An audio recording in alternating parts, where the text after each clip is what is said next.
ఈరోజు మా యువకిషోరం తెలుగుదేశం పార్టీ రథసారథి జాతీయ ప్రధాన కార్యదర్శి గౌరవ విద్యాశాఖ ఐటీ శాఖ మంత్రులు నారా లోకేష్ గారి జన్మదిన సందర్భంగా గుంటూరు మున్సిపల్ కార్పొరేషన్లో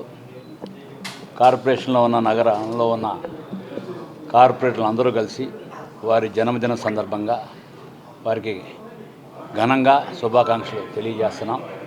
ముఖ్యంగా ఆ భగవంతుడు దేవదేవుడైన వెంకటేశ్వర స్వామి వారు మంచి ఆరోగ్యం, ఆయుష్, అష్టవిచారాలు ఇచ్చి ఇంకా ప్రజాసేవ చేయడానికి ఆయనకి మంచి శక్తిని ఇవ్వాలని చెప్పి కోరుకుంటున్నాం.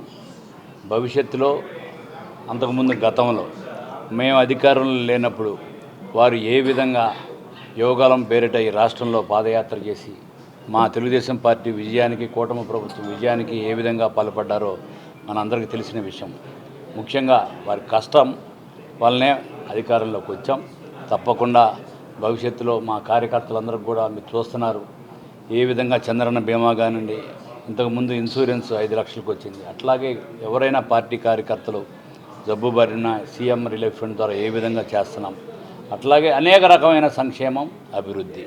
ఆయన ఐటీ శాఖ మంత్రులుగా వచ్చిన తర్వాత 1 కోటి సభ్యత్వాలు చేయించిన ఈ పార్టీకి ఈ యొక్క దేశంలో లేని విధంగా తీర్చిదిద్దింది నారా లోకేష్ గారు. వారికి ఇట్లాంటి 1 కోటి సభ్యత్వాలు చేయించినందుకు వారికి ప్రత్యేకమైన ధన్యవాదాలు కూడా తెలియజేస్తున్నాం. అట్లాగే మంత్రివర్గంలో ఒక సహచర మంత్రిగా ఆయన ఏ విధంగా ముఖ్యమంత్రి చంద్రబాబు నాయుడు గారికి అండాదండా ఉండి ముఖ్యంగా విద్యాశాఖలో సమూల మార్పులు, మోడల్ స్కూల్స్ని తీసుకొచ్చారు.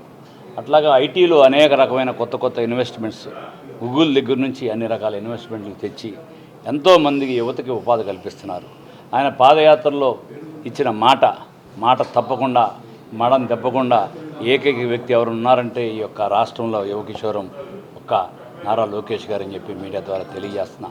ఆయన ఇచ్చిన వాగ్దానాలన్నీ ఏ విధంగా ఒక జిల్లా మీరు చూసాం, మదనపల్లిలో మీటింగ్ ఏ విధంగా చెప్పారు, అట్లా మార్కాపురంలో చెప్పిన దానికి ప్రతిదీ ఆయన పాదయాత్రలో చేసిన వాగ్దానాలన్నీ కూడా సంపూర్ణంగా గత 18 నెలల్లోనే చాలా వరకు ఆయన అమలు చేశారు.